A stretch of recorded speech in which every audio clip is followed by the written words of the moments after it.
We are like far right. That's how I am. I want us to be like far right. We're not racist. We're nationalists. We're Igbo nationalists. We're concerned with the well-being of Alibo, with the development of the Alibo nation. While we're still in Nigeria, let's play this politics well if we're playing it. If we're not playing it, then let's agree not to play it. We don't need a situation where we say tomorrow somebody will call boycott, some people will participate. We need our people to move in one direction.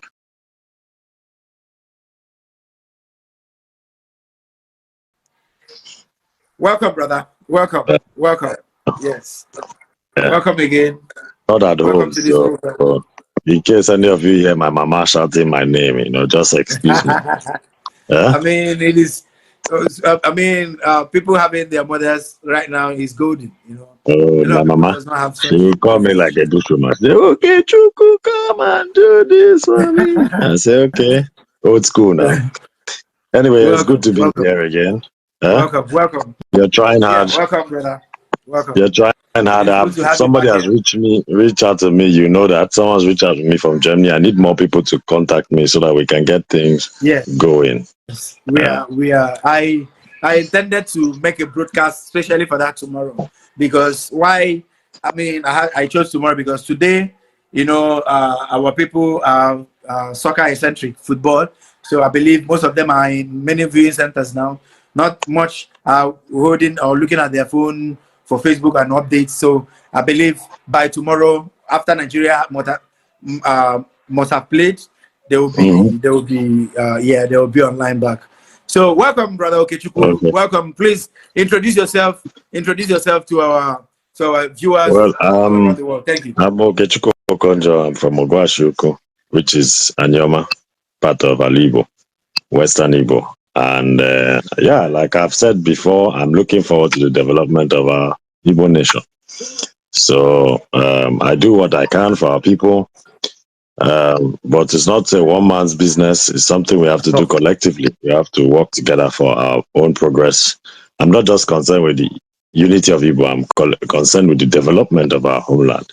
I read some comments from some people. Some people are saying things about you're working for one Nigeria. No, I'm not working for one Nigeria. I'm not interested in one Nigeria. I'm only interested in Ali Igbo. Yeah? I'm not even interested in Bia. I'm only interested in Alibo. Like you said, Igbo first, Igbo first. Let us put together our Alibo and everything else can follow. It must be Igbo first, yeah. Exactly. So we're not interested in uniting Nigeria. We're not interested in, as in that's me. I'm not interested in making Nigeria better. I'm not interested in uniting Nigeria. I'm not interested in Bia. I'm only interested in Alibo.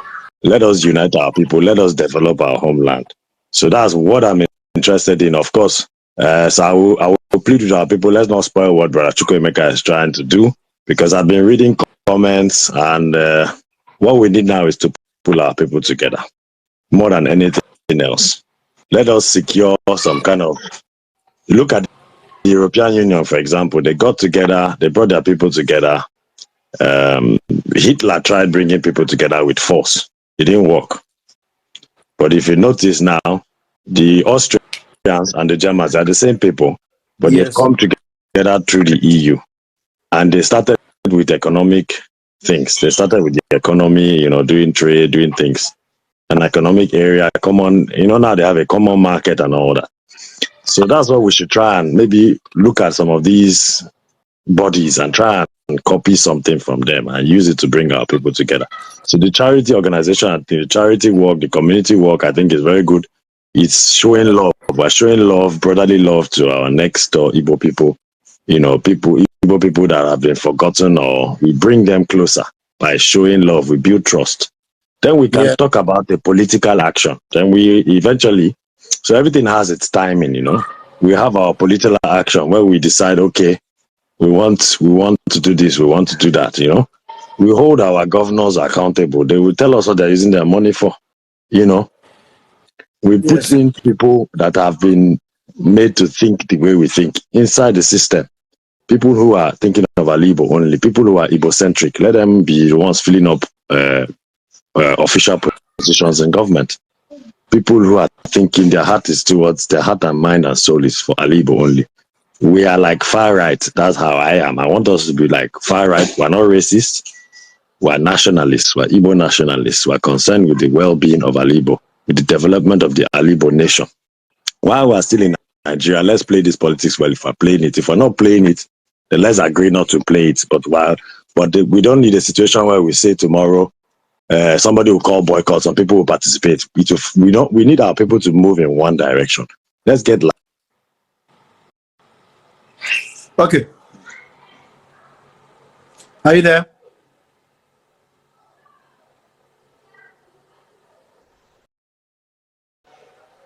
Are you there, brother? I'm here, but I think my phone is also giving me problems, you know. Okay. Okay. My phone has been giving, maybe they've sent me virus on my phone. Are you still there? Yes, I'm here. Are you seeing me? I've been having problems with my phone recently. But can you see me? Can you see me?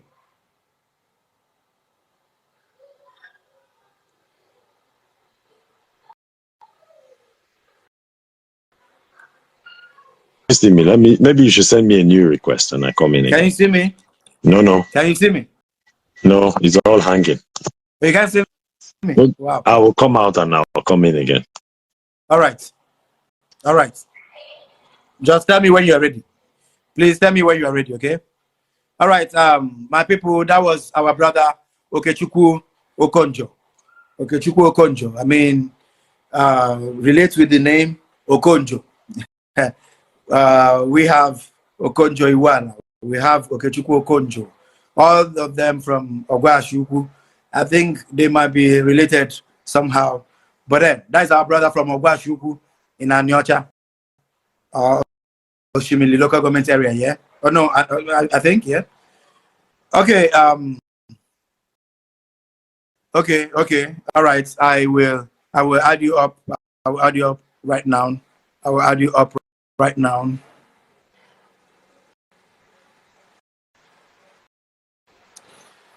Okay. I just sent the request. You have to accept. The guest declined. Can you tell me if you're okay? Tell me if I should invite you again. Madufara Mwoswagu. Thank you, brother. Thank you. Educating our people is one of the most difficult jobs, but we are gaining momentum from all angles. Keep up the good work. Thank you, brother. Thank you. Thank you. You are wonderful. Comments like this gives us more morale to pursue, more morale to keep on going, more morale to do what we are supposed to do. Thank you. Thank you. Thank you all for joining. Yeah, I'm back. If you are on this live, please share the live broadcast. All right, brother. Yeah, my brother, I'm not sure if it's my network or if my phone has a problem, but I'm seeming to have a problem now. Okay. Quite recently, right. You know. All right, let's carry on with the activity of the day. So let's try and make Alibo a place that can feed itself or feed herself. Let's put it that way. Now, if you want to invest in Alibo, you say invest is fantastic, invest, but an investor, you know, I keep saying this, an investor is looking for how he will make profits. He's not just going to invest because I love Alibo. You want to invest in a place that is attractive. So how can we create incentives for somebody to come and bring his money, 1 or 2 or 3 people to come and start something in industry? So we have to approach, a time will come where we have to approach the government, whoever is running the place, to make it nicer for people to invest. Maybe they make grants available. People need money to start up a business somewhere. You know, maybe money is available somewhere. Let's find out if there's any kind of money available that we can access for young entrepreneurs. You know, we need to do things up. You cannot, in Europe, you cannot study again without borrowing. You have to borrow money. You cannot go to university again without paying thousands. As in UK, when I was there, I paid, I think, about 1,000 something then. But just about when I finished, everything was like 10 times the price. So now it's like the American system. You cannot do anything without money. You need to invest to create jobs. So we have to involve the political leaders in some of these things. There's the amount we can do by ourselves, whereby we collect kobo here. You know, kobo, like I said, €1. Let every one of us, if we can find 2,000 people in Germany committing to €1 a month, we have about 2 point something million naira coming home just doing one or two things. Maybe we can sink one or two boreholes, one borehole at least in a village, that doesn't have water. With that, €1 is less than a cup of coffee. A bar of chocolate is less than a bar of chocolate. So it would not be a problem if we find many of our people in Germany. Let's start making those contributions so we can do things. Of course, there has to be transparency. You have to show us how we have to show our people how they're using the money, not that they're just sending money. But still, that €1 will be no burden to anybody. So let's find our people to please contact me. Let me see how we can organize these things for Chukwuemeka and those who are on the ground that are doing the work. So yeah, where was I? I was talking about things we can do, right? Yes. Economic sense. Yes, before, we had excuse me, I think it was one Abia State. Can you hear me? I can hear you. There was Abia State. There was a governor then talking about creating Enyimba economic city, and the idea was so brilliant, but I don't know what happened. They didn't follow up. We didn't follow up with the whole program. It's kind of abandoned. They always come up with, I don't know whether they come up with this project so they can embezzle money. I don't know what it is, but they come up with brilliant ideas like this Enyimba economic city. So why can't we follow up on these people and say, what happened? Why have you not continued this project? So because there are so many things we can do to bring development to Igbo from state level, from government level. It's not everything that we will use Kobo to do. We need we need government support. We need them to relax some laws that make it red tape, things that make it difficult.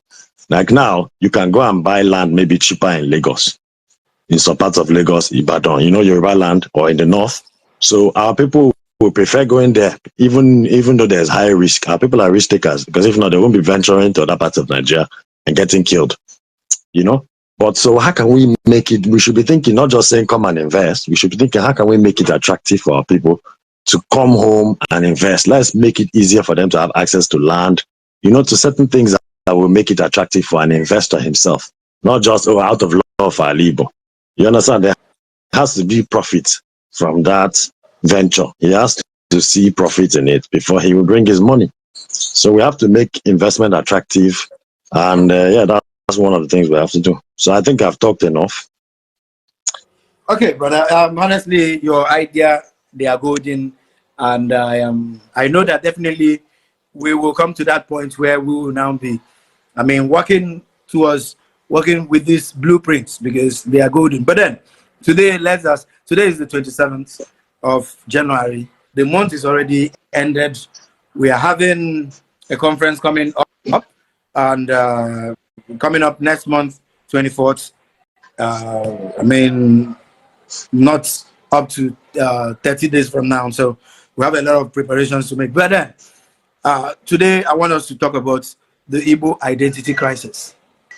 Mm-hmm. The Igbo identity crisis. What can we do? Number one, how do we do it? Identifying what we can do, knowing what we can do is fine. Identifying how to do it is beautiful. Then what are the disadvantages of a balkanized Igbo land? What are the disadvantages? Then now the fourth one is, do we stand a chance in uniting Igbo along cultural and linguistical lines? Is a question. It is a question. So I am hoping that you. But number one, I think this crisis there's a mix up, because I think some people, like I said, were not part of that Igbo union. So politically speaking, they are not Igbo. You get it? Because they were never formally part of. It got interrupted because some people were trying to establish this Igbo nationalism, and somehow it got interrupted. Some people were going in a direction that the British didn't want, and Igbo University banned it. Then I think also when they were trying to kind of put together a central Igbo language, some Igbo people, when they made that the standardized Igbo that the missionaries brought and were using, some people felt that those of our people that were forming that Igbo language, putting together the Igbo language, the Union Igbo language, they felt that they were conniving with the white man to impose their own dialect on them. So they refused to be part of. You see what I mean? So the crisis comes from different angles. The problem we're having comes from different. We have to address them. We have to understand the cause of them itself. The Ikwere part, for example, I think that one has to do with the war. I think that one has to do with being pressured. You know, some communities also didn't want to identify because they would have been victims. If they had identified as Igbo, they might have been killed, wiped out, you know. Some were pressured as well. Some were cajoled, some were bribed, you know. So it's a mix up of different things. So we need to show our people what are the gains of being together. So the war